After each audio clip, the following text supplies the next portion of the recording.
Good afternoon, ladies and gentlemen. Welcome to the Burke County Board of Commissioners pre-agenda meeting for Tuesday, September 3rd, 2024.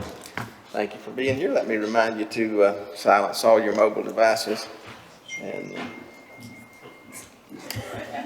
be sure to turn the microphone on the podium if you come to the podium to speak so we can hear you and we get a good YouTube recording. Madam Clerk, all commissioners are present, along with County Attorney, Manager, and Finance Officer. Gentlemen, you've had the agenda now for several days. I'll entertain a motion. So moved, Mr. Chairman. Thank you, Mr. Vice Chair. All those in favor signify by the uplifted hand. It's 5-0. Presentations this afternoon is going to come from Caitlin Sotomayor, our Animal Services Director. Afternoon, Caitlin. Hello, thanks so much for having us for this presentation. So this is going to be a little bit longer than what you're used to seeing with our Pets of the Month. We're really excited to be able to share this with you. It is celebrating 5 years of Animal Services. As of August 5th of this year, we had been in operation for 5 years, so we're really excited to share this with you guys. I know that was a little low. So just to kind of kick this off, we are the municipal shelter that serves all of Burke County. Our facility was built in the 70s. If you've never been to Animal Services, I would encourage you just to come down and visit. We do the best we can with what we've got, and you know, it serves the purpose for what we're operating with now. We do have 5 full-time staff members and 3 part-time staff members that work in the shelter to keep operations moving. And we do have 4 officers that work out in the field that run animal control related issues. And we did hire in the last year a part-time veterinarian that's really brought some of our standards of care up. She's present in the shelter a lot more, so that was a huge success bringing her on board.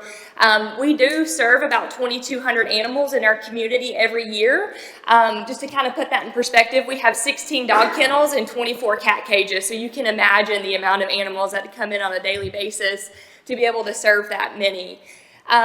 So we do our best. We've really looked at our goals and missions. We want to keep families and their pets together. A community that pets and families can thrive in is a community that people want to be in. So we're finding alternatives to people surrendering their pets. I think as a society, we've done a great job at just telling everybody to rush directly to the animal shelter.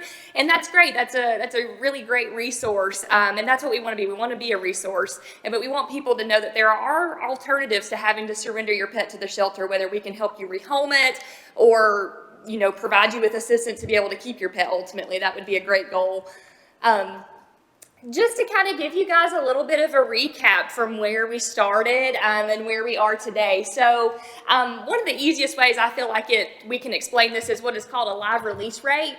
And the live release rate is the percentage of animals that leave the shelter, you know, that's 100%. How many of those animals are actually leaving the shelter alive due to or versus other outcomes such as euthanasia? So in 2018, before we were brought in to take over the shelter, the live release rate for cats was 14% and for dogs was 46%. So there were a lot of animals that were losing their lives at Burke County, and this was one of the highest kill counties in North Carolina. North Carolina being the 3rd state in the U.S. As far as killing animals. So there was public outcry for change, and Animal Services was brought under the county manager that year in 2019. And at the end of 2019, we did see, just with that transition and, you know, a group of dedicated individuals, rescue groups, the community really coming together, we did see a jump in that live release rate. So now we were seeing about 48% of our cats that were leaving the shelter were leaving alive, and about 78% of dogs were leaving alive.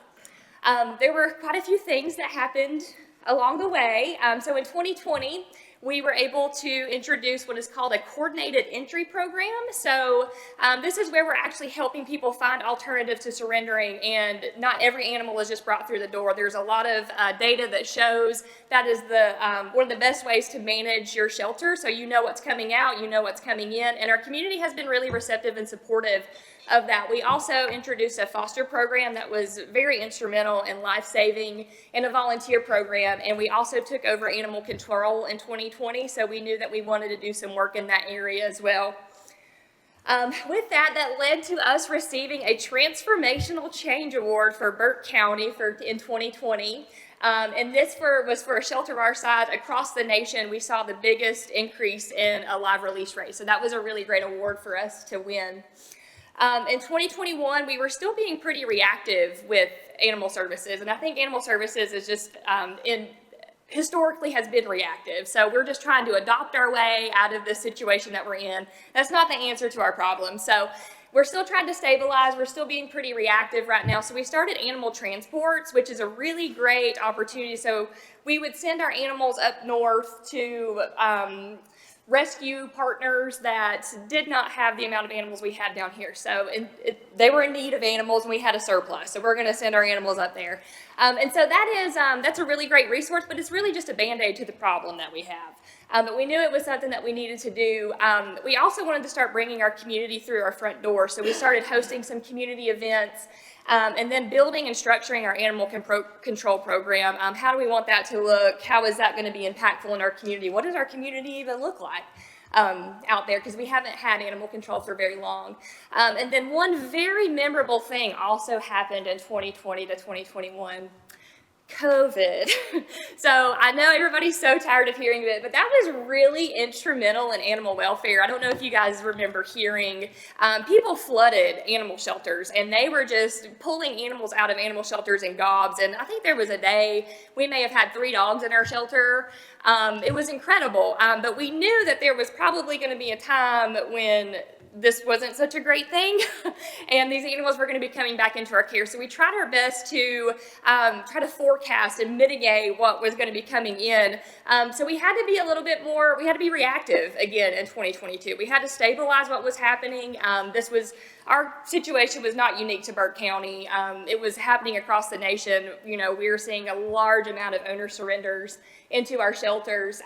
But one thing that I really think helped us a lot, well, that did help us a lot, was the creation of our Animal Services Foundation. So that is the nonprofit branch that helps support ongoing efforts.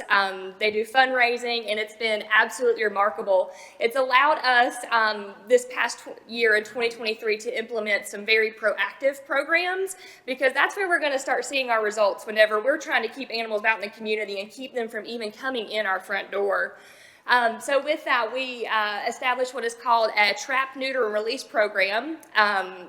I will hit on that just a little later in my presentation, but that's essentially where we're managing the outdoor population of cats in Burke County. We focused on another program that's called a Responsible Pet Ownership Program, and it's abbreviated as RPO.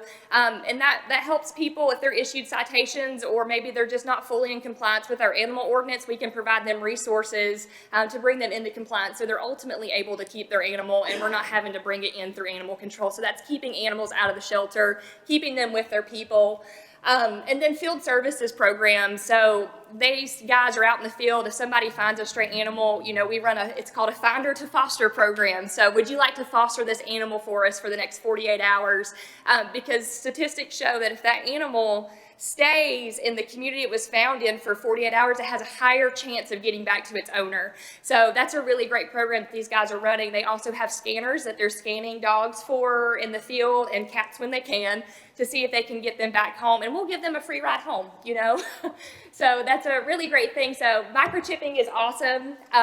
So that led us to where we are today in 2024, and for the first 6 months of 2024, our live release rate for cats has been 88%, and for dogs is 87%. So we're really happy with all of the steps that we have taken, and we really feel like we're moving in the right direction. That's supporting our community as well as the animals that we serve. With that, we did receive an award at a national conference. It was for the Life Saving Trailblazer Award, and that came with a $12,500 grant that we'll be able to use for continued efforts. So we're really happy about that. How are we taking this one step forward? So I know everybody has heard of this concept called no-kill. And I think it can be a little misleading and a little confusing. I think whenever you hear no-kill, you just assume that nothing in the shelter, nothing in that rescue organization is losing their lives. But what it is, it's a measurement. And that benchmark measurement is going to be 90% of the animals that leave the shelter are leaving alive. I think it's into your care are either too sick, maybe very aggressive, and they just can't be put back safely out into the community. So this 90% is what is considered no-kill, and what people are referencing whenever they talk about being a no-kill shelter or no-kill rescue. So I did just want to bring that up because I think it's a little misleading. So now, I think you saw our numbers, we were 88% for cats and 87% for dogs. So we do feel that this 90% benchmark is attainable for us in 2024, and we have set that as our goal for this year. But what we feel, we are going one step further. I think you can fall into a way of just placing every animal back out in your community, and you can easily reach that 90%, but we're making sure that we are putting behaviorally and medically sound animals back out into our community, and that we are not, putting animals that are going to spread disease or that are going to go out and bite people. So this is this concept of socially conscious animal sheltering, and it's built on principles of community safety and quality of life for the animal. So that's what we're priding ourselves on, and that's what we're structuring our policies and procedures around. One of the tools that we have used to identify programs that actually need to be happening is what's called a gap analysis. And I read in a book, or somebody told me one time, it got into my brain somehow, if everything is important, then nothing is important. And that's where this gap analysis tool comes into play. So what that allows us to do is to review our data and really dig deeper into it to see what animals are coming into the shelter, how can we support them, what animals are losing their lives at animal services, what can we do to support them. And that's what we have done, and that led us to our first piloted program of this TNR program. And it was incredibly successful. We piloted this program for 6 months, and we saw a decrease in our cat intake by about 24%, and our euthanasia rate for cats decreased by over 700%. Just to put that into perspective, comparing the 2 6-month periods from the year prior, over 330 cats were euthanized in that year, and only 42 cats lost their lives during our pilot program. So not only is that great for cats and also staff morale, but we're also going to be able to see the impacts of that on the community. If you guys will look over at this slide, one cat in 8 years and their offspring can produce over 2 million cats. So us being able to sterilize one cat is going to make a huge impact in the future. So we're hopefully going to have a lot better data kind of as we grow this program. It's been moved to permanency, and so in a few years we should be able to see the impact in the community.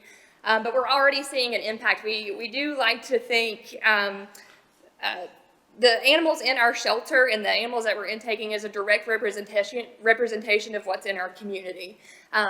We have a lot of pit bulls in our shelter because our community actually loves pit bulls, whatever people say, but we do.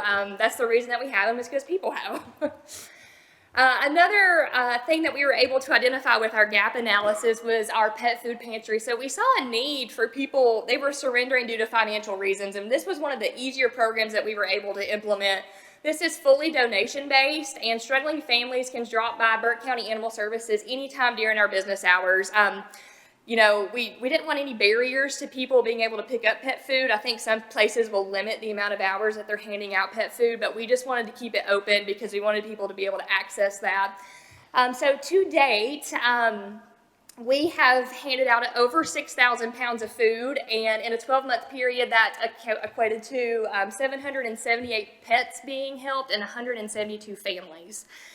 So essentially, some of those animals probably would have ended up in animal services if we weren't able to provide them with some assistance. So I think that's really impactful to know. Animal enforcement. So we are still working on our animal enforcement program. Well, I mean, we're still working on all programs. But this was brought under Animal Services in 2020, and they really have been more focused on community education and support rather than just rolling around like the dog catcher and just grabbing up people's dogs and taking them to the shelter. So if you see them out, flag them down, talk to them, make them tell you what they're doing and what they've got going on, because they really do some really great work out there. And I think they just, they still have a negative appearance in the community, and we're really doing our best to change that. Like I said, we did introduce what is called a responsible pet ownership program, and I know that our officers are super excited about being able to speak with people about that program, going out and saying, you're not quite in compliance with our ordinance, but I have resources to help you. And those are always great conversations to have, especially whenever you follow up 2 weeks later and they've actually reached out for help and we were able to get everybody situated. So they also invest animal cruelty investigations. I know you guys have heard a lot about our animal cruelty investigations, and to date they have assisted 283 animals in hoarding and animal cruelty investigations as well. So we're really proud of the work that they're doing out there. I think one of our most memorable animal cruelty investigations was when we took 49 miniature horses and 39 chickens from a property, or several properties belonging to someone. And I think we ended up with 53 horses overall after we had some little ones being born, and they're all in homes and doing well. We have several here pictured walking with this little girl. Several are now therapy horses, so we're really happy at the direction that those horses went. I don't know if you guys remember this guy, but this is Billy Bob, and we broke the internet one time. But we made a post about this obnoxious Mastiff dog that animal control actually picked up from a former commissioner's house and brought to us, and he was giant. I mean, this is a Mastiff, and he was stinky, and he drooled on you, and he had no idea how to take a treat from you. He would take your whole arm off. But we were featured, in Southern Living magazine, People magazine. We were mentioned on the Drew Barrymore show. That this dog was amazing. He now lives in Glenwood in McDowell County on a farm. He loves chickens, and he sleeps with the chickens every night. So he ended up hitting the jackpot there. So he actually lives locally. We had people from California calling in about this dog wanting to adopt him. So it was a lot of fun. So I've told you guys kind of where we started, where we've been, what we've been working on. Where are we going though? Like, what are we doing? So the only way that I feel like we can properly sum this up is if we're challenging the animal shelter model status quo. We want to go from being a reactive animal shelter model to being very proactive. That's going to bring us into being more of a resource center and just, keep pressing on to these proactive programs. We really want to shift our business model from a transactional business model to a relational. So we don't want people just coming in, doing their business and leaving. We want to cultivate a place where people can come in and enjoy the space that we've provided them, get involved with how they can be a solution. That's what we want to do. We also want to make responsible pet ownership accessible. I think owning a pet can be very expensive. I own several. And if you're caring for them the right way, they can be expensive. And we want to find innovative ways to make sure that people have accessibility to owning pets, because pets aren't going away. As long as people are around, we're going to have them. So that's definitely on our to-do list. And then also, like I said, that's just going to bring us in more as operating as a resource center for our community. So with that, one of the things that we think is going to help us a lot is a new animal shelter, and designs are looking really good to be able to allow us to definitely be more of a relational business model. So that's a beautiful building there. We do have opportunities for folks to volunteer with us. Like I said, if you've never been to Animal Services, our building doesn't accommodate a whole lot of people at once. So I would encourage you to come down, meet with us. We're a really cool group, but we do have opportunities. You can obviously help with the animals, either walking them, feeding them, cleaning them, providing enrichment for them. as well as volunteering with our medical team, so you can learn how to do vaccinations. We do have several people who are interested in the veterinary field. This is a great opportunity to kind of get your foot in the door. If your NAC is working in an office, we can always use you. You can answer the phones, help us at events.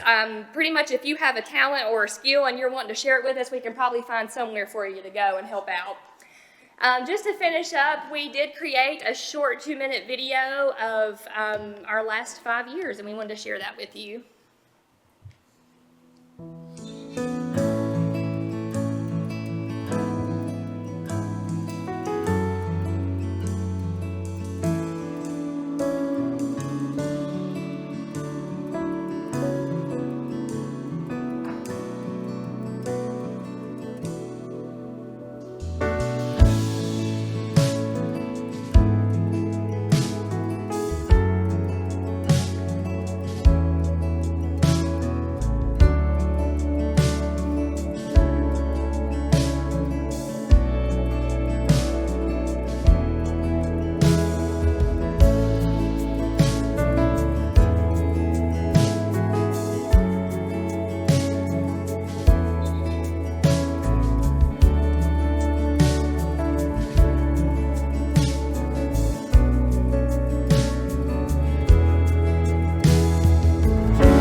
So I thought that was pretty impactful and pretty meaningful. So that's what we've been up to for the last 5 years, and I'm happy to answer any questions you may have.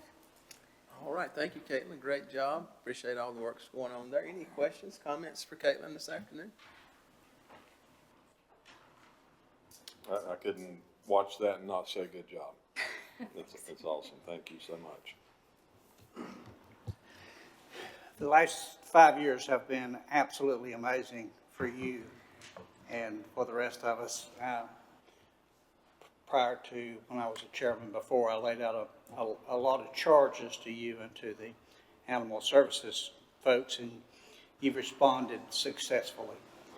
We get emails, I just got one yesterday saying that we ought to do what Asheville's doing, and said they made some changes to their ordinances. I think, how long did we spend, Kay, 2 years on ordinances? Or a long, long time till we finally came up, I think, with one of the best ordinances in any surrounding county that we got. I looked at this one, says that Asheville wants to make a requirement for all dogs and cats 6 months or older to be spayed or neutered. Well, I don't know how their enforcement's going to find out where they are to make them do that. And then if they can't do it, they get a lifetime $100 fee per animal, which I understand what they're trying to do. I don't know that I totally agree with that and some of the things that are being done. So I guess what I want to do by closing is saying what a great job we've done over 5 years. It shows what can happen when people collaborate and when everybody finds a goal that we can all say is a real goal. And we work toward that goal, and it happens. Kay, you wanted to say something? I was just going to say, I think we're still working on those ordinances.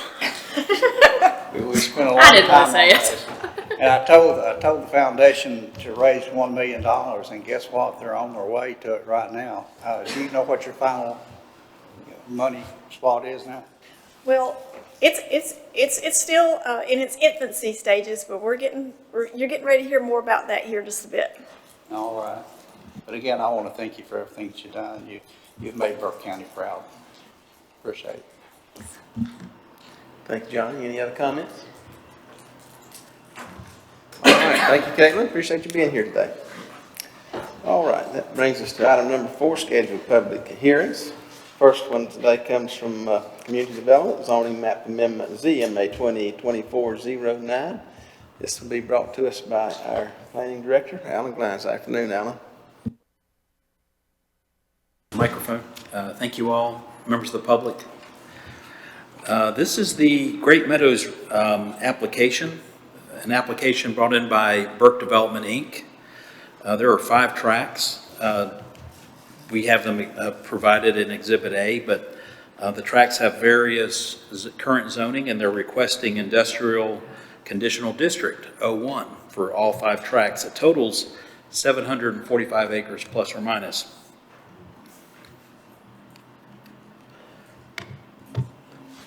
Take the first map, it shows the general area on the western end of Burke County. Burke County line is almost right there.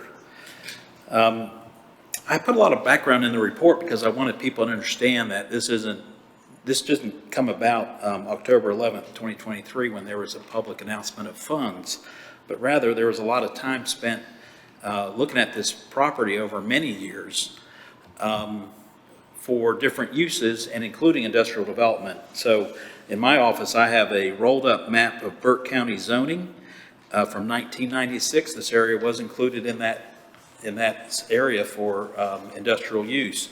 And a lot of it was because of the focus of the opportunities that come along with I-40 being right there. So that's been part of the focus over the years. Duke provided a study around 2007. I know Burke Development spent a lot of time working on promoting this area and working on funding opportunities. The original rezoning request that came in late last year had over 1,300 acres. We've described that as being right-sized now down to a smaller size tract. Of the 5 tracts, 745 acres. Look at that next slide. This one shows the parcels. Let me get everybody oriented here. This is I-40 right here. This is Dysertsville Road. Comes to an intersection with US 70 right through here. This is Saul Mall Street coming right through here, kind of curving around. And this is the large tract on the left on Dysertsville Road, and this is the secondary tracts, all completely wooded. And the photos actually show that there's really nothing to see from the road except the woods. We'll move ahead with that map. The next map is the current zoning map, and we've numbered them just for the occasion of this report. This is the largest tract, is tract number 1. It's about 550 acres. As you can see, most of the tract is currently zoned industrial. It's about 447 acres, and it's this corner down here that is zoned general business, which is a pretty heavy-duty general broad commercial district in our zoning code. We have 2 smaller tracts, one here and one here right off of the roadway there, and those make up the left side or the west side of Highway 70. The 2 tracts over on the right, a mixture of residential zone and a sort of a mixed-use residential zone in that area. The planned residential mixed use is the light blue category. It's meant for commercial uses and mix of residential uses that would be sort of master planned on a site is what it expects. Then the residential 3 is our most flexible zoning category. The parcels here, 4 and 5, do have a scenic overlay for them, and there's a map for that we'll just slide down and we'll look at that next. But scenic overlay, these parcels are, I'm going to orient everybody again. This is I-40 right here. Scenic overlay is just areas around Lake James. And for the most part, they're not lakefront parcels. They're adjacent to or nearby or on the way to the lake. These are the very first two parcels in the scenic overlay.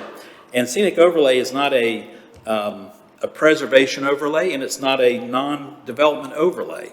What it does is, it's not even a tree save overlay. So what it is a overlay to manage uses. So it limits manufacturing uses and some other uses out of that category. And it recommends material use, including masonry, brick, wood, stone, those kinds of things, and a color palette that would be more neutral earth tone. But it doesn't allow commercial uses, shopping centers, grocery stores, housing, that sort of thing. And that would come off with this request. All right, the next map. We've included Exhibit C map. This is a conditional zoning map. Now, conditional zoning, this is the application type that this rezoning application came in under, is conditional zoning. It gives the county the ability to manage certain land uses based on the underlying zoning district, industrial in this case, to manage it with the compatibility in mind for the surrounding area. It has the opportunity to prohibit certain uses that would be more impactful. The current application is considered to be more restrictive than the industrial-based district that they're requesting. And actually, it's more restrictive than any other zoning category we have in Burke County because of the impact buffers that I'll talk about here in just a minute. The specific conditions would stay with the land, the parcels, regardless of who owns that land in the future. The conditions, though, must be agreed to by both the property owner and the Board of Commissioners. So during the time of the application being right-sized and coming back to Burke County, several local environmental groups asked to be involved, and they had ideas about what would make the project more sustainable and protect natural resources and address the concerns that they were hearing from the community. This included the Foothills Conservancy, Catawba River Keeper, Lake James Environmental Association. They provided a list of recommendations that would improve the application by managing potential environmental impacts. Now, a large component of these recommendations were included in the specific conditions of the rezoning. Now, the environmental organizations, they remain neutral on the rezoning itself, but they feel that these impacts, these things that they requested to manage view shed and stream buffers and property line buffers would be meaningful and would have a positive impact. We did provide a table in the report, and that sort of lays out in a simple fashion some of these requirements and some of these recommendations in the conditional zoning. So a landscape buffer along I-40 proposed at 300 feet. So this is undisturbed trees and shrubs and stuff will be left in place for 300 foot of distance from the property line with I-40. You saw that that was the entire southern property line of that largest tract. Under our current zoning ordinance, we don't have a buffer requirement for this use. We do buffer landscape buffers along Dysertsville Road, along US 70 or Sol Mall Street. They're residentially zoned neighbors. Our zoning code would require a 10-foot buffer of trees and shrubs to be left in place or planted. But in this proposal with conditional zoning, we're proposing 150 feet of buffer to be left on all those neighbors. The other areas, the area against the Snow Hill Church, Presbyterian Church, and also north of that tract, and actually it might be Methodist Church, beg your pardon, and along the west side of the largest tract. Normally that would be a 10-foot buffer as well, and through the conditional zoning request, it's 200 feet. Stream buffers. A standard stream buffer is measured 30 feet from the top of the bank each side. But in this conditional zoning request, we have requested and put in there a 75-foot stream buffer that would not be disturbed at all, and adding another 75 feet to have a total on average of 150 feet both sides of every stream on the property according to that map. Permanent stormwater treatment. Normally there's a 1-inch rain event per the state, and what we're looking for here is permanent retention of 1.5 inches of rain. And this is concurrent with what you'd see on the coast, heavy rains with hurricanes and such. So it's meant to be a higher standard, affecting more, capturing more surface runoffs before it gets into the stream. And then site lighting. Our code would say that you should have downward shielded lighting, but we're looking for full cutoff fixtures, and that means the light bulbs and everything will shine straight down and they won't have trespass out. So it reduces light impacts and dark sky concerns. Now we included the long list here, Exhibit B, conditions for the property itself, and they go with the approval, or they go with the request for rezoning. There are 12 standards there, and along with that, there's under number 10 is a list of industrial uses that would not be permitted now or in the future for this site. Now, as you know, there's no user in place right now for this property. This is developing for the future. But in the future, these uses would not be permitted there, and there's a number of uses that cause concern in the community, and so they'd be left out of future considerations. And then we know that a project like this is going to be large scale, and we want the North Carolina Department of Transportation to be involved to help us with roadways and other improvements so that traffic can be safely managed throughout the area. Okay, move on to the next map, which covers the future land use map. So the future land use map provides a direction about growth trends in the future.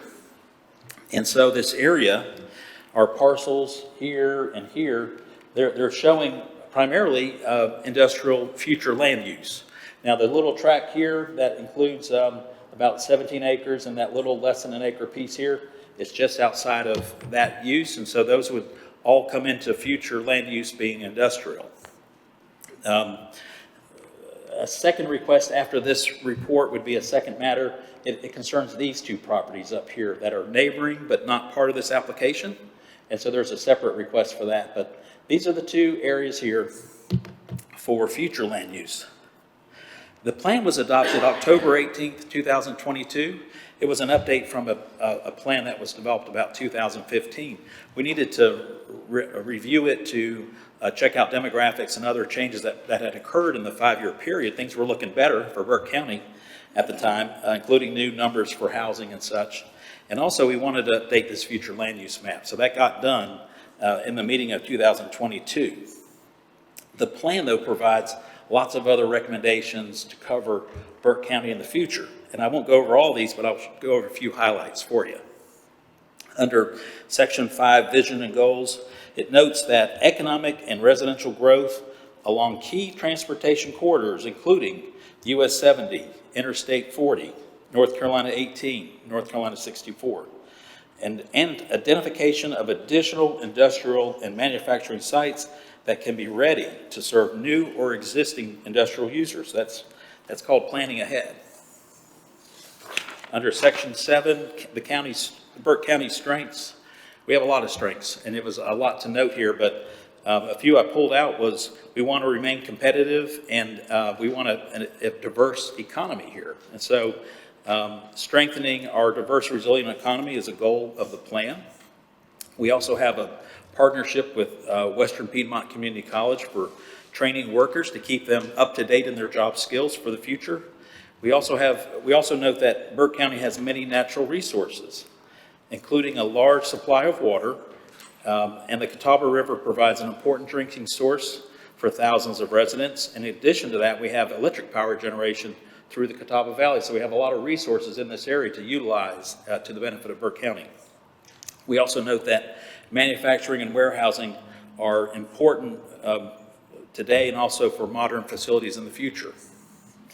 The existing districts, we note that the industrial district is established as a district where the principal land use is for industrial and warehousing uses, which normally seek large tracts of land, where the operations involved do not detract from the development potential of nearby undeveloped properties.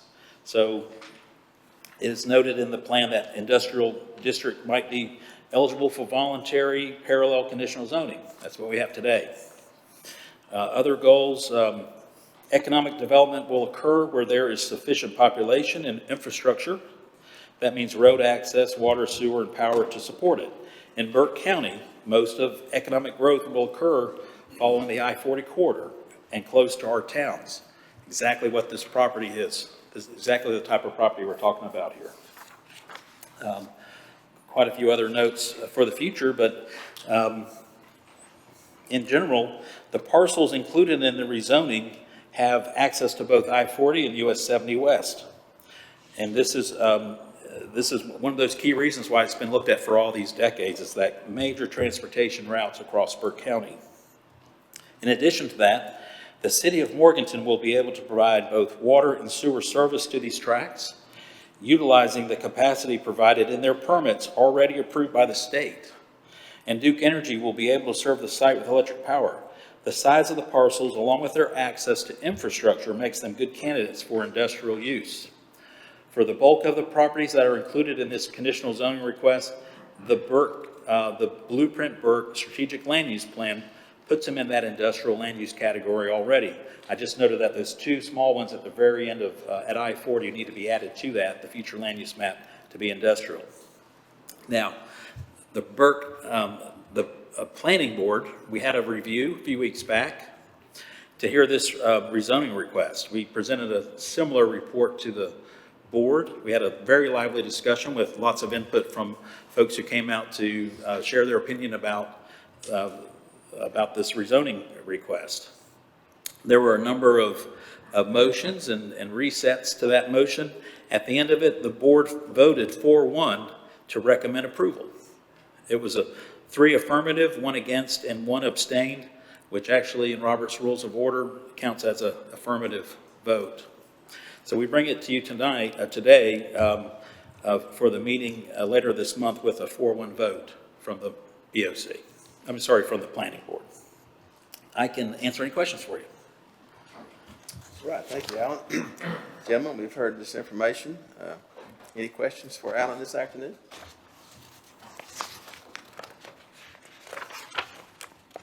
Can we go back to the future land use map, please? Did that. Alan, put your pointer on Muddy Creek for me, please.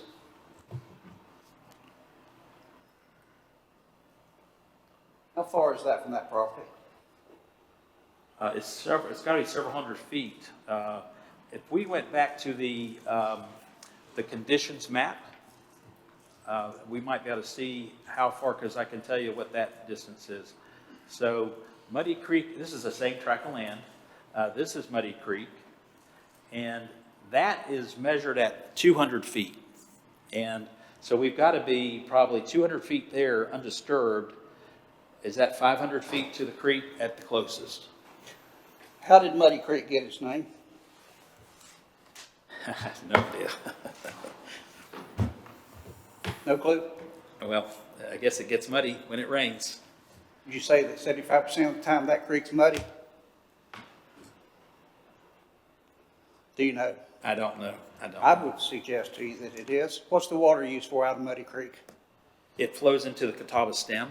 How far away? Well, it's just off the map, I'd say, or maybe just at the top of the map. So Muddy Creek flows this way, and it joins the Catawba stem right in this area as it reaches, the Catawba River out here. Is that the Catawba River or Catawba stem? That's the Catawba stem, Not the river. not the river. Okay. What does the stem do? Well, it's the old flow, I guess before the dam was built up there, in the McDowell side, coming through that way. Talk about topography for a minute. The Great Lakes industrial site that's proposed, is Lake James higher or lower than that property? They're a similar elevation, I believe, but they're several miles apart. Several? Yeah. 3? I think it's about 2 miles or so from probably here, making your way up, and then up to the lake is up here. But they actually are fairly similar in height. I haven't checked it all out. I do know, because we were studying this property here, this is about 200 feet below the land area right through here, at Snow Hill Church Road and that large tract there. There's parts that are quite high and that falls down precipitously down to the Catawba, the waterway down the bottom. It's most of the properties in that area on wells. I believe that's the case, yeah. So Muddy Creek, the muddy water just flows into that part of the so-called Catawba River, right? Yeah, the old stem of Is the it Catawba used for River. anything? Recreation? Do I what? Is Muddy Creek used for recreation or anything else? There is a boat launch. Now, I will say this, the state has a facility right in here. Boat or kayak? It's canoe, kayak. Yeah. Kayak. Yes. Not a big boat. No, it's very small. How big's the creek? Let's see, I was there, I would say it's between me, from the distance where I am to that wall is probably the width of the stream, and it's maybe several feet deep. Okay. That's all I have right now. Other question, comment? Alan, you commented that all of this property is currently standing timber. Yes, sir. Am I to understand correctly that all that timber was planted for harvest? I'm sure the bulk of it was planted for harvest, yes. So it's not generational timber, it's not pristine? Right. Folks have called me through the past year to say they recall, they're about my age, they recall when they were young people that the fields were wide open and that they were planted around that time. So maybe in the 35-year time frame, they were planted or came back plantation pine style. So it's not an old growth forest area. It's not that kind of land. Okay, thank you. Another question, comment?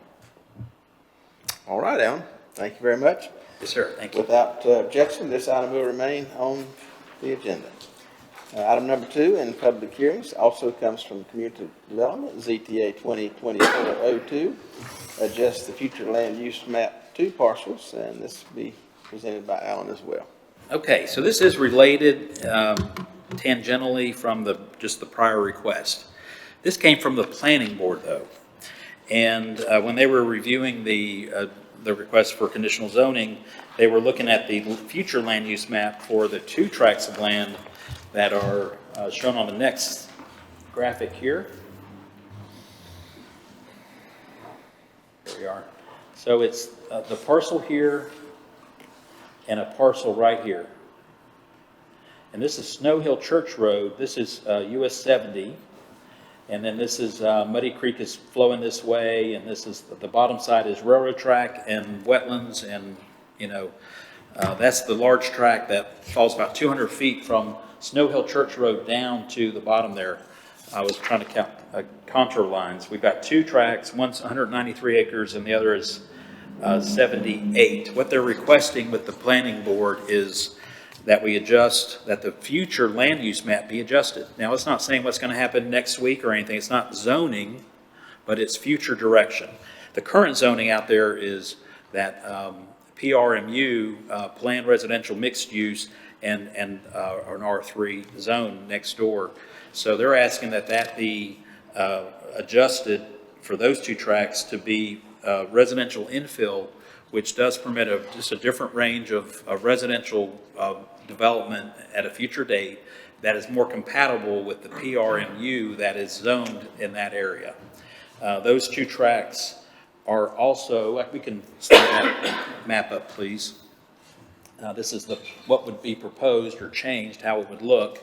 Those 2 parcels are under that scenic overlay, so that also falls in that area. We had looked at the map before, and a portion of that largest tract is under lake overlay, which affects Lake James and riverine areas for Old Catawba Stem heading into Catawba River, first 250 feet. So nothing would ever develop like that on that track, but it still applies to that track today. It was placed there quite some time ago. But the thinking of the planning board was, let's see, the planning board felt like the tracks are not suitable for industrial or manufacturing purposes and suggest that lighter, less impactful residential land uses would be more appropriate, aligning with that current zoning in place for those two tracks. And that's their request. As you know, the planning board is empowered to sort of look ahead and think of other things, and they bring that request to you all, and they brought it at that meeting. So I can answer any questions for that if you like. That was part of that motion that was approving the other rezoning request. Okay, thank you, Alan. Any questions on this matter? Did the applicant have, well, there was no applicant, because this was the planning board initiated, right? Yeah. Okay. Questions, comments? All right, seeing here none, this item will remain on the agenda. Thank you, Alan.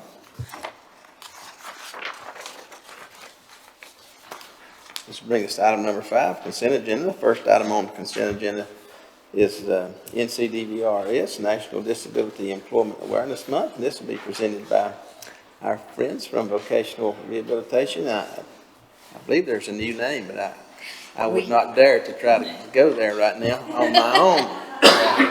I'll let you guys give us that. Thank you very much for being here. Thank you very much for having us and allowing us for being here today. My name is Janet Hanna, and I am a business relations representative with EIPD, and we're all going to introduce ourselves and we'll explain EIPD. I'm Amy Carlton. I'm a business relations representative with EIPD also. I do serve the deaf and hard of hearing caseload. My name is Shelley Cash. I'm also a business relations representative, and I serve the youth, the transition caseload. And I'm Sasha Prebor. I'm the facility director at WorkSource West EIPD, formerly known as Vocational Rehabilitation. For people with disabilities, employment can provide independence, dignity, and the chance to contribute to their community. Here in North Carolina, we're breaking down barriers and promoting inclusion in the workforce. Through initiatives like vocational rehabilitation services and job training programs, we equip individuals with disabilities with the skills and support they need to succeed. Our division's vocational rehabilitation work has been an integral part of employment and inclusion in our state for the past 100 years.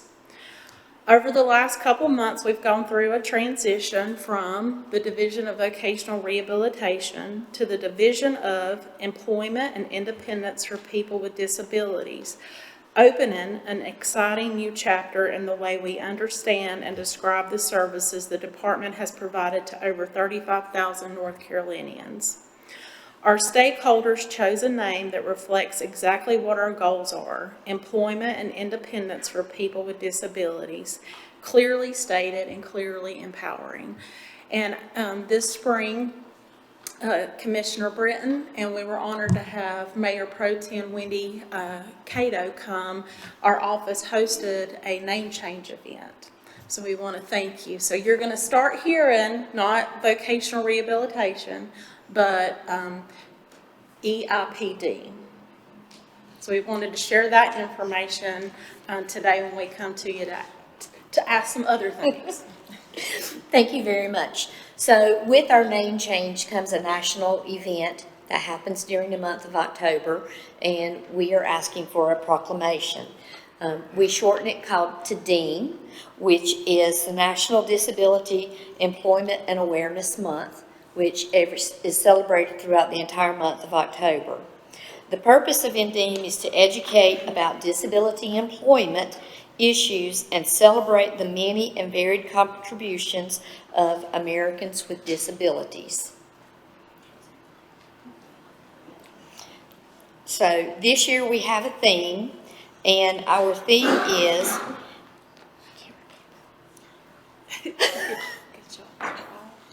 good jobs. Access to good jobs for all. Sorry. We have lots of changes in acronyms, so please forgive us. So we would like to ask for y'all to sign our proclamation to make the month of October National Employment Disability and Awareness Month. All right, thank you very much, ladies. This does mark the 79th anniversary. Any questions on this proclamation that's before you? All right, no questions, no comments. We'll leave that on our consent agenda. Thank you very much for being here today. All right, thank you. Appreciate it. Item number 2 comes from BSAM, proclamation for National Recovery Month. This will be presented by Tracy Hall from Burke Substance Abuse Network. Good afternoon. Good afternoon. I'd like to say it was an honor and pleasure to get to attend Commissioner Carswell's One More Thing initiative at the state convention. It was a job well done. September is National Recovery Month, and it started in 1989 as a national observance held every September to promote and support new evidence-based treatment and recovery practices, the nation's strong and proud recovery community, and the dedication of service providers and communities who make recovery in all forms possible. So we come today to ask for a proclamation proclaiming September 2024 as a National Recovery Month in Burke County, whereas behavioral health is an essential part of health and one's overall wellness, and whereas according to recent survey results, the average age of first use in Burke County is 12.5. Therefore, prevention of mental and/or substance use disorder as well as treatment is necessary and effective. People do recover, and in our area and around the nation. And whereas overdose rates in Burke County appear to be decreasing due to continued prevention and intervention efforts, and whereas preventing and overcoming substance use disorder is essential to achieving healthy lifestyles, both physical and emotional. And whereas we must educate relatives and friends of people with substance use disorders so that they will be able to implement preventative measures, recognize the signs of a problem, and guide those in need to appropriate treatment and recovery support services. Whereas substance use disorder is a major public health problem that impacts society on multiple levels, and whereas the use of fentanyl and other dangerous opioids, as well as other substances that are being laced with the dangerous opioid, is rising in our community, leading to the overdose and death. And whereas underage drinking and failure to properly store alcohol in the home continues to lead teenagers to having a low perception of risk, and whereas to help more people achieve and sustain long-term recovery, Burke Substance Abuse Network invites Burke County residents to participate in activities held to recognize National Recovery Month. All right, thank you, Tracy.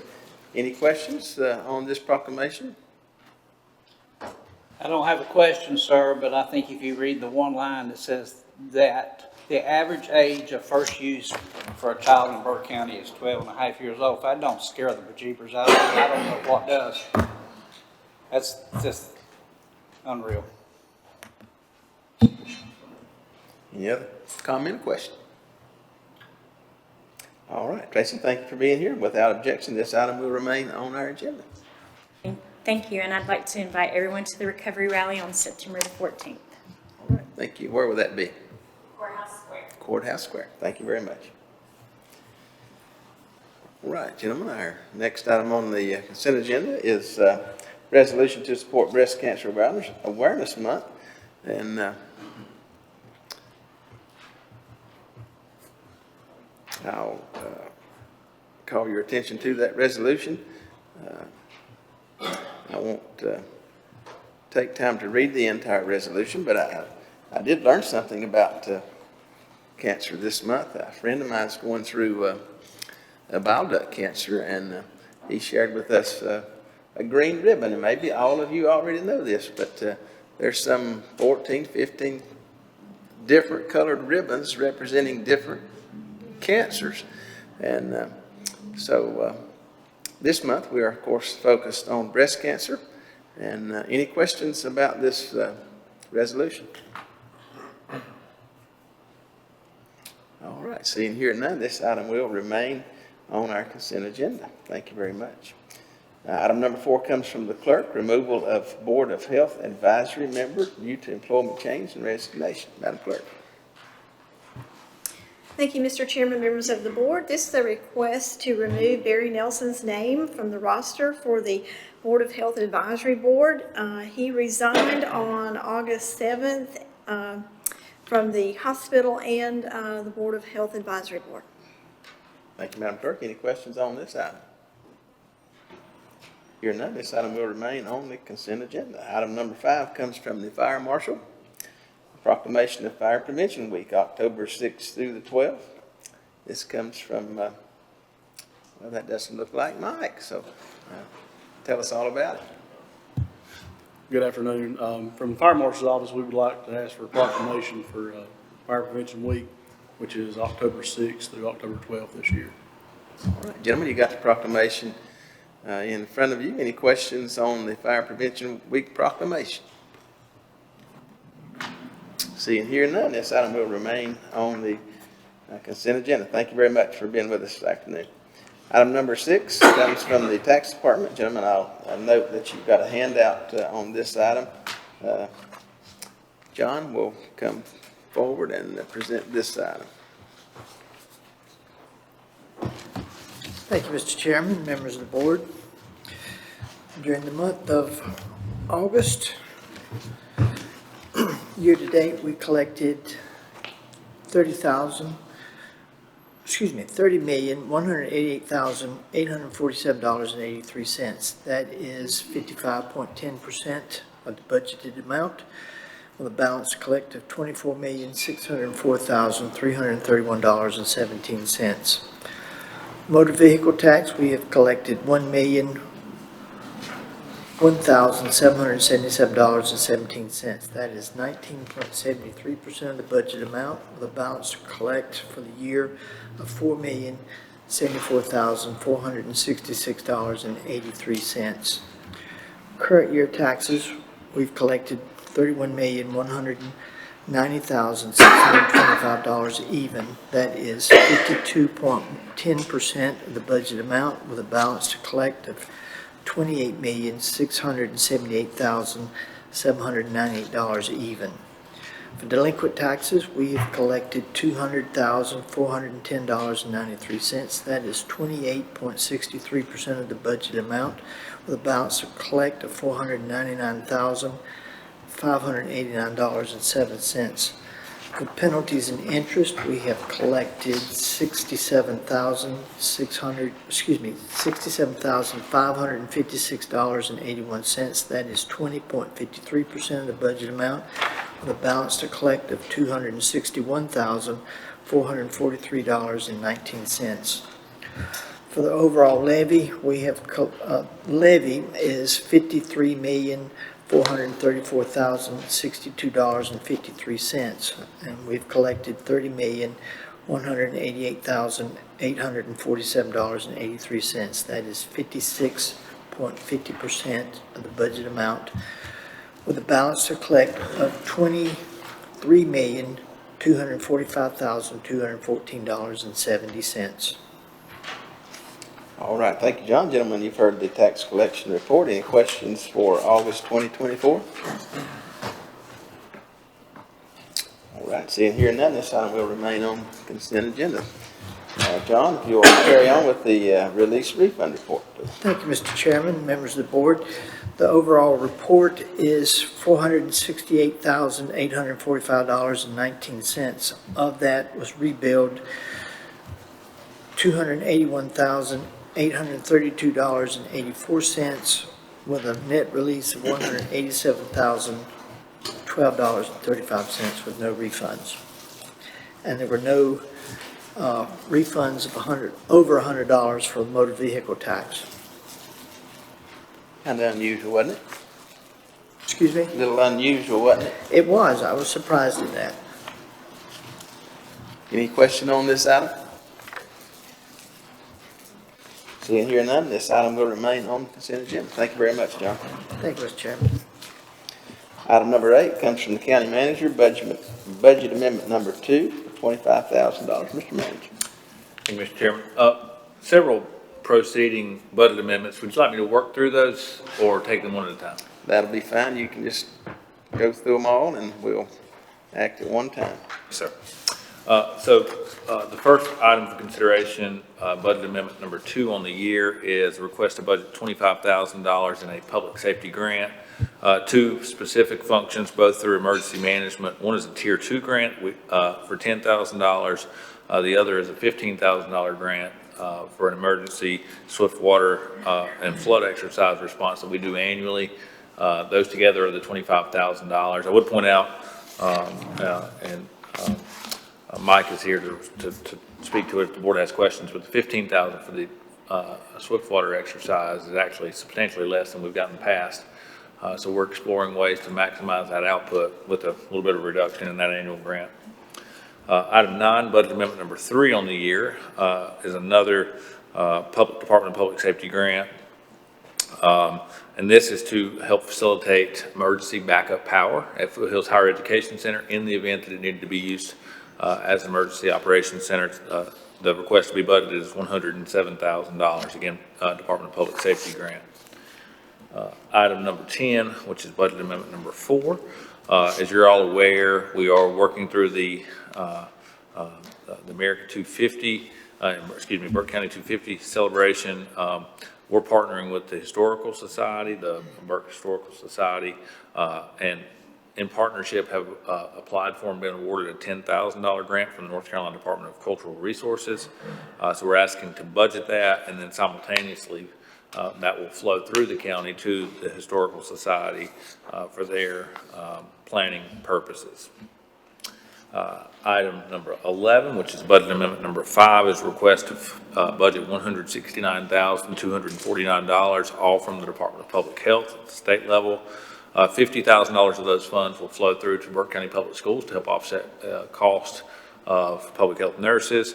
And then there's 3 additional carry forward COVID grants for various clinical purposes that you all can see there in education, advertising, and a variety of other COVID-related initiatives. Budget amendment number 6, which is item 12 on your agenda, is to budget $252,605. This is another North Carolina Department of Public Safety grant. It was applied for in connection with the Public Health Department to introduce medicated assisted treatment in the jail. I know this has been a priority for the board for some time. It's my understanding that the clinical provider has agreed to deliver this as part of their original contract, so this will all be applied toward the medical clinical need. And then finally, for consideration, budget amendment number 7, which is a direct state grant to the county, a SCIF funds of $2,714. We're asking to budget that along with an equal county match for the Register of Deeds office, and that'll be earmarked towards historic record, vital record preservation and digitization, which I know is a major goal of the Register's office to prevent the handling of those historical vital records. And that completes the proposed budget amendments. I'm happy to answer any questions. All right, thank you, Mr. Manager. Any questions on any of these budget amendments from anybody? Seeing here none, all the budget amendments mentioned will be carried through on the consent agenda. Item number 14 comes from County Manager, Harbor Grant Modification Request. Thank you, sir. I know the board's well aware of the Harbor Grant, which started as a lead grant all the way back in 2019, originally a $600,000 federal allocation that's been extended one time due to COVID. That is set to expire in about 27 days at the end of this month. 2 critical components of that grant that we're asking for a 30-day extension for a cost not to exceed $12,000. One is drug court. The other is the coordinator that's associated with the Harbor Grant. It requires the board's authorization, but that would give us through the end of October so that we could work on a more sustainable long-term plan for those 2 items. All right, thank you, Mr. Manager. Any question on this 30-day extension of the Harbor Grant? All right, seeing here none, this item will remain on the consent agenda. Several items for decision to consider. First one comes from ASFI, resolution supporting a capital fundraising campaign for the new animal service shelter and naming policy. Madam Clerk. Thank you, Mr. Chairman, members of the board. I am the president of the Animal Services Foundation, a nonprofit agency that was created to support Burke County's animal shelter. And I'm pleased to say we have a resolution and a naming policy in your packet for your consideration. As you know, the shelter is out for bids, and it's our plan to accept donations to name the shelter and/or specific areas and rooms in the shelter. This campaign is a unique legacy moment, a chance to honor a loved one or a cherished pet, and to be a part of what I think is the most significant impact on animal welfare that Burke County has seen in its history, second only to the creation of the Animal Services Department. As indicated in the naming policy, the commissioners will make the final decision on the names, and so I'm asking that you consider approving the resolution and the policy. And if folks, when we kick it off, which will be in early October, if pet owners, non-pet owners, whoever want to contribute to this cause, and I believe they will, that they can do so on our website at burkecountyanimalservicesfoundation.com with PayPal or a credit card, or they can mail a check to ASFI, Post Office Box 52 in Morganton. I'd be happy to try to entertain any questions you may have. All right, thank you, Madam Clerk. Any questions on this item? We have a resolution and a naming policy.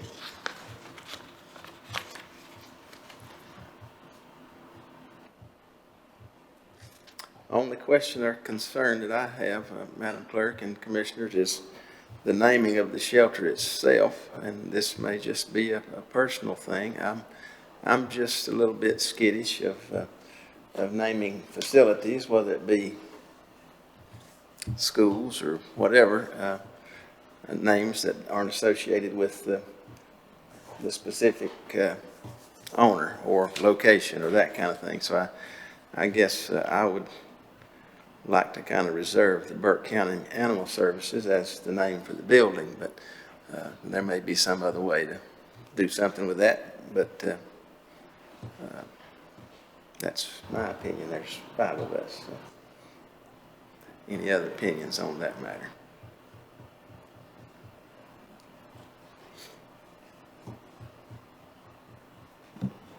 I think in the lead of the name, it could be Burke County Animal Services, but then a subtitle or a sub of some kind. And of course, anything that any name and right situation you've got put in here, they've got to meet a lot of requirements. Mm-hmm. And so there has to be an agreement between the county manager and animal services director. And so there's a lot of protections in place. I don't really have a beef on it. I would say Burke County, but if it's sponsored by whatever, Purina, or write a $500,000 check. Or more. If that's too low. But happy to, you guys get final say, so. And so we'll still always retain control. I hope we have that problem. Any other questions or comments? All right, hearing no other questions or comments, this item will remain on for decision. Thank you, Madam Clerk. If I could just tell you a quick story about Janet Hanna.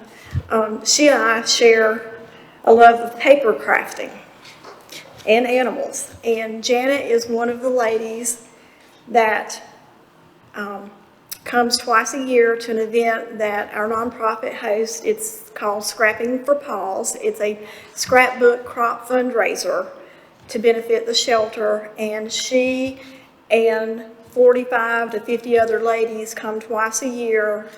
They're from Burke County, they're from South Carolina, they're everywhere, and they have been coming to those events twice a year since 2021, and I think That's how we approach a lot of our fundraising, is through events that people like to spend their discretionary dollars on anyway. But I think it's a great tribute of our community support and something that's been going on. And I just wanted to give them a shout out since Janet was here. Very good. Any other questions, comments? Appreciate all the work the Animal Services Foundation is doing. It's great, great group of folks and doing a lot for our animal services. So thank you very much. All right, item number 2 comes from County Manager, MOU for partnership with Hickory to construct a new airplane hangar at the Hickory Regional Airport. This is not a new concept. We've been working on these for a couple rounds now. So, Mr. Manager, tell us what's new.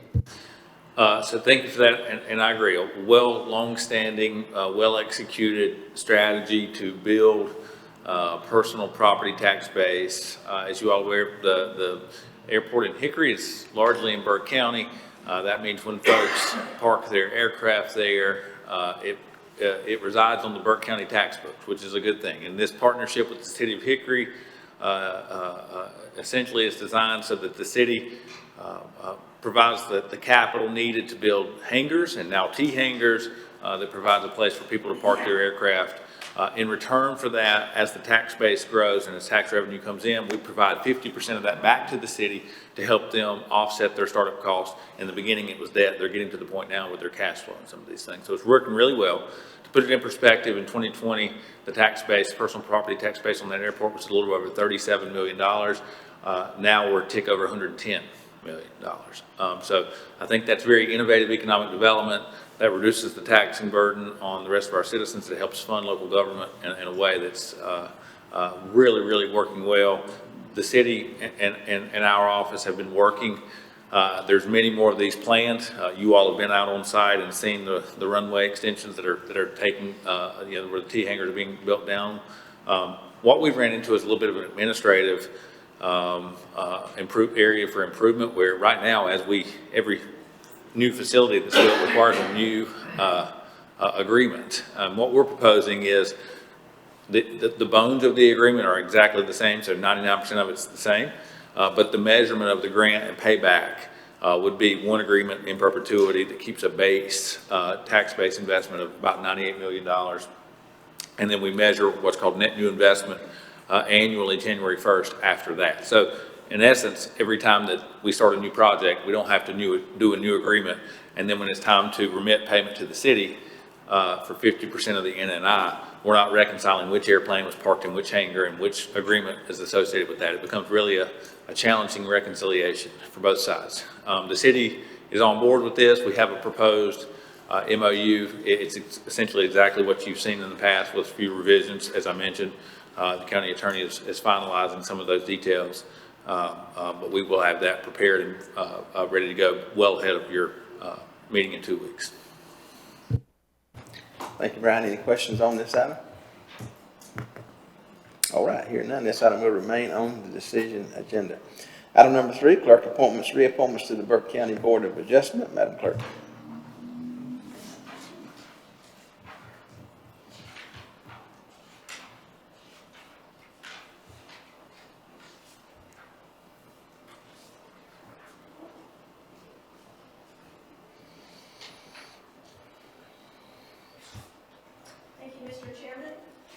Thank you, Mr. Chairman, members of the board. This is a request to make some appointments and/or reappointments to the Burke County Board of Adjustment. September 30th is the term expiration date for seats 2, which represents the East, and seat 7, alternate at large. Tommy Craig occupies seat number 2. He desires reappointment. Mr. Mario Cichetti occupies seat number 7, but he is not seeking reappointment. Further, seat number 4, representing the West, is vacant. We have several applications on file, so if any more come in, we'll certainly add those and update this agenda item, but we won't be looking to make a reappointment or an appointment to seat number 2.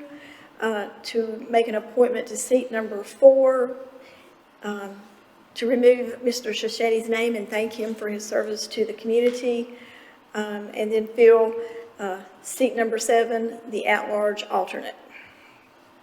Be happy to try to answer any questions you may have. Thank you, Madam Clerk. So we do have an existing member seeking reappointment, and we have 3 new members, 1 seeking appointment to the east seat specifically, I suppose. And then the 2 west seats, could one of those also serve as or any of the 3 that might not receive the east vote, could they all serve as the at-large? Yes. So we should be able to fill all 3 of these seats. So, gentlemen, roll that around between now and then and think about how we can vote on those seats, okay? Any other question, comment? All right, thank you, Madam Clerk. Thank you. All right, item number 4 comes from the County Manager's Office, Public Safety Radio and Purchase and Budget Amendment. This is going to be presented by Hugh Sando, Budget Strategy and Performance Analyst. Afternoon, Hugh. Good afternoon. Thank you, Board. This agenda item is regarding the ongoing purchase planning that we've been doing for our fleet management with our radios. As you're aware, we've been working for some time on a bulk purchase agreement to negotiate substantial cost savings both for Burke County and for some of our local fire departments. Due to some contractual difficulties with Motorola in the past, we were able to negotiate a credit for the purchase of radios of about $500,000. In addition to that, we combined that with some negotiated funding through the state SCIF funds to these fire departments to really have a substantial influx of capital that we can use to increase our purchasing power. I will have a full PowerPoint for you in 2 weeks, but the purchase of this item really is to both identify and reconcile the additional revenue that we will be getting from Motorola and from the fire departments that we're working with, and to enter into these legal agreements that will allow us to purchase on their behalf. As you may be aware, our radio fleet is very large, consisting of radios for the Sheriff's Office, 911, Emergency Management, and our Fire Marshal, who's here today. Many of those assets date back to 2007, with the average lifespan being between 5 and 7 years. So we have a significant need to very quickly begin a restarted process of having an upfront infusion of some new equipment so that in the future we can have a more sustained annual reinvestment and cycling of that fleet program. So this grant funding will allow us to do that, and we're also going to be partnering with the City of Morganton, as I said, and a few other fire departments to really identify some substantial savings. So this total contract is going to save all the entities involved about $1.2 million, again, as a result of this service credit that we've received and some bulk purchase negotiating. And so really the recommendation will be at the upcoming meeting to approve this budget amendment, which is going to recognize all that new revenue and recognize some other grant funding that's going to go through 911 fund for their radios, and then budget that out to be able to make this purchase. And I'll have a full PowerPoint for you at the next meeting with a few more details. But I'm happy to answer any questions you may have. All right, thank you. Any questions on this item? Did all the fire departments contribute money? All of the fire departments that are going to be purchasing have, yes. And so we have an individual agreement with each one that spells out the equipment they're getting, because they could purchase, whatever equipment they wanted, and then how much they will be contributing to Burke County that will be recognized as revenue to purchase on their behalf, and then we will distribute the equipment to them once it gets received. I think there were 6, is that right? 6 actual fire? There's 4, and then the City of Morganton as well. Or does the smaller fire departments have the radios they need? So we worked, the fire marshal worked with all the fire departments to give everybody an opportunity. I'm sure some of them would probably choose to have more, but again, that's based on their funding and what resources they had to contribute. But all of them were given multiple opportunities to join in this bulk purchase, which is saving about 30%.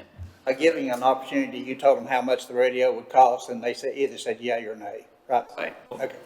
It's also worth noting, many of the fire departments have switched away from Motorola to a Kenwood or another brand, and that precluded them from, or maybe they're in good shape. I'm not sure everybody was in as desperate of a situation as Burke County was.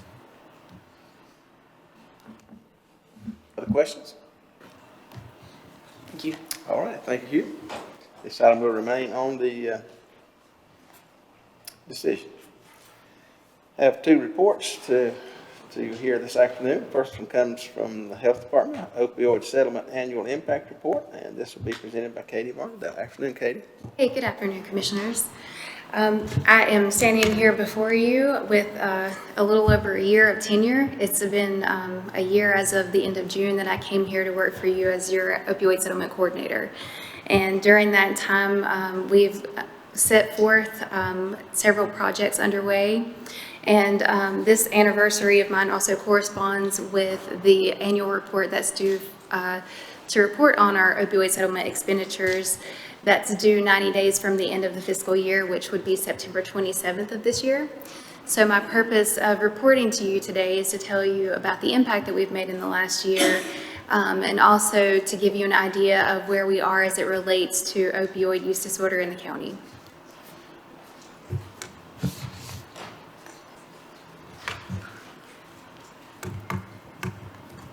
So this is these are key indicators that are on the North Carolina Department of Health and Human Services dashboard.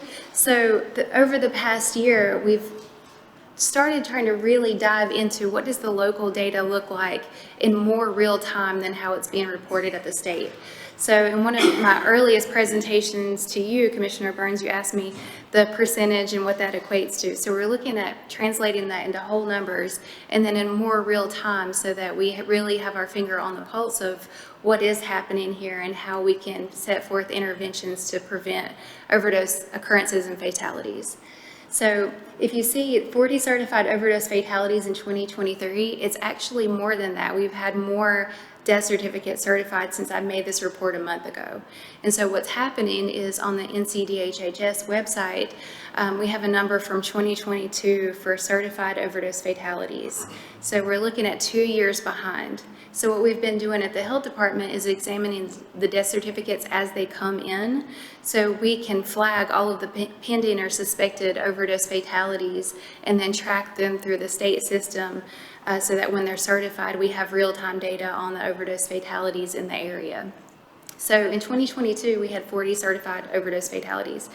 Last month, we already had 40 in 2023 with more that were being certified. So we're also seeing an average of 1 overdose call per day to EMS, and this is lining up also with the 911 system data. Year to date, there were around 250 overdose calls that came through telecommunications. 60% of the jail population has a history of substance use charges. So this was from a report of the census in jail at the time where we looked at their past charges, and on that particular day, there were 93 individuals incarcerated, and 59 of them had a history of substance use related charges. As of 2021, on the DHHS website, there were 177 kids in the foster system due to parental substance use. And we have consistently been in the top 10 in the state for ED visits due to overdose. So on this slide, we have partnered with our community paramedicine team to look at heat maps for their overdose calls. And so this is a distribution of calls, and what you can see if you look closely at the map is that the majority of overdoses are happening along the I-40 corridor. So also from EMS's biospatial data, they're able to pull their suspected overdoses, fatalities, and then the distribution of demographics between male, female, and the age range. So at the time of this report, there were 734 suspected overdoses, 13 fatalities in 2024, slightly more males than females, and the age range was between 20 and 69. So we have seen a significant decrease in the overdose presentations at the emergency department. So what this indicates to us is that our harm reduction efforts are working, where we're getting naloxone out in the community. People are using naloxone to reverse overdoses, and they may not be going to the emergency department. So while our harm reduction efforts are working, that tells us that we need to start looking at developing the treatment options to get people into treatment so that we can start seeing those overdose calls and trends start to go down. So you all approved 6 strategies last year. The Collaborative Strategic Planning Opioid Settlement Coordinator would be myself. Naloxone distribution, qualitative data collection, videography project, the strategic plan and evaluation development, overdose fatality review, public health and safety team, and peers partnering for excellence, for a total of approved expenditures of $436,500 through June of 2025. The actual amount that we've spent since 2022 is around $153,000, leaving a remaining fund balance through fiscal year 24 of a little over $5 million. So on the North Carolina opioid settlement, they call it NC Core, you can look at all of the spending plans across the state, and you can see for Burke County, we have 6 approved strategies and the total amount of those strategies. So for my specific strategy, and I apologize that the slides are a little bit cluttered or busy here, but I wanted to go through and give you an idea of the work that I've been doing for the past year. And that the bulk of that is coordinating our opioid settlement work group, which was made of members recommended in the North Carolina Memorandum of Agreement for the collaborative strategic planning process. And so that group has actually been meeting since 2019. And over the last year, we have identified 5 trending priorities that we consistently talked about in those meetings. And those were supporting treatment services and capacity, workforce development, prioritizing the local data so that we have real-time information, a faith and healing partnership, and justice-involved systems. So we were able to pull those priorities into work groups to bring subject matter experts in to work with our stakeholders like the sheriff and community paramedicine to start developing recommendations that would address those trending priorities. And so last year, I was able to bring forward 2 resolutions to you that included the 5 remaining strategies. And then we also held our annual community meeting in May of 2024. So the project management work that I'm involved in is developing the RFQs and the RFPs based on the strategic priorities that you all approve. And then once those applications are received, the opioid settlement work group then tabulates them, and we've chosen vendors in that manner. One of which was the Fletcher Group for our Western Regional Partnership, and then Community Education Group to develop our strategic plan for long-term opioid settlement expenditures. The last one is the qualitative data collection videography project, where we interviewed individuals with lived experience to ask them about their experience and for feedback that we can incorporate into our strategic plan. We also are NC STAR partners with MAHEC, and we have technical assistance from the MAHEC team in partnership with UNC Health Blue Ridge to develop treatment and especially around MAT, and develop a network of treatment providers using best practices that they assist us with. So we also had 2 BJA grants, one of which has expired, and the other is the Harbor Lead program that we were able to incorporate Recovery Court into. In this past fall, we applied for 2 Recovery Court grants, one through SAMHSA and one through BJA. And we've also applied for other funding in collaboration with the grant manager. One in particular that you guys heard about earlier is the MAT grant for incarcerated individuals. So the second strategy is naloxone distribution. And you can see here when we approved this strategy, we took the $10,000 and we also kept asking for more funding and support around naloxone so that we could truly saturate the community with naloxone. So you can see we have grant funding. We had a donation from Indivior, the representative that makes another version of naloxone. State has donated naloxone to us, and opioid settlement. So if you add all that together, we've had a total investment of over $50,000 in naloxone. And this is the distribution across the different agencies that have received naloxone. So the bulk of this right now is individual. Since this report also, Brandy has trained 12 schools with almost 300 school personnel being trained and receiving naloxone. Also a big part of our naloxone trainings are with law enforcement and fire departments, and it's not unusual for us to be making naloxone deliveries like on our way home and getting that out to individuals as well as our volunteer fire departments and other agencies that are in need of it. The third strategy is the qualitative data videography project. We've interviewed 8 individuals, asking them about their experience seeking treatment, what works for them in recovery, and sharing stories of hope so that we can start spreading that message that people can get into recovery and also learn what needs to happen to support people in their recovery journey. Strategy 4 is our strategic plan that we are contracting with Community Education Group for. They have just started their engagement work with the plan of finishing the strategic plan around February so that any recommendations that come from it to unlock Exhibit B of the North Carolina MOA will follow along the same lines as the budget season. So everything should line up nicely with the budget retreats and presentation for you to hear their recommendations for long-term opioid settlement expenditures. The Overdose Fatality Review Public Health and Safety Team, this is the first OFR FAST in the state and the second OFR.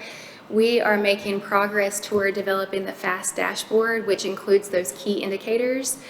We've also brought in law enforcement partners to talk about not only harm reduction and naloxone efforts, but also drug seizures and what the data is that we're seeing in the community, what substances are available, what they're seeing as they're arresting individuals, and then working with them on programs like LEAD and Recovery Court.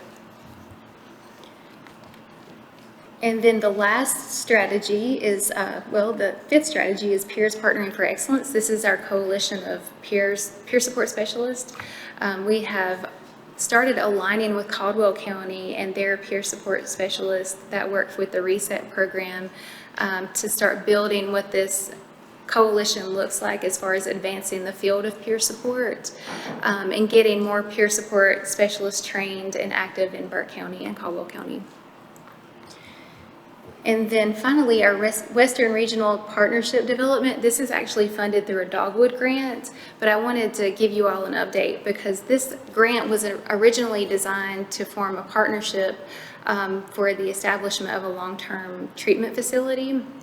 And so we adjusted slightly to still build the partnership and identify the gaps and needs where we can work together across county lines to address things like long-term treatment, unsheltered populations, and workforce development. So the Flesher Group has been facilitating these meetings, and we've had a great response from 11 counties that want to partner and work on these issues together. And so this next year, our goals and priorities are centered around those trends that we identified from the Opioid Settlement Work Group. We want to support treatment. So again, what we're seeing is that harm reduction efforts are working, and we're getting people naloxone and we're engaging with them.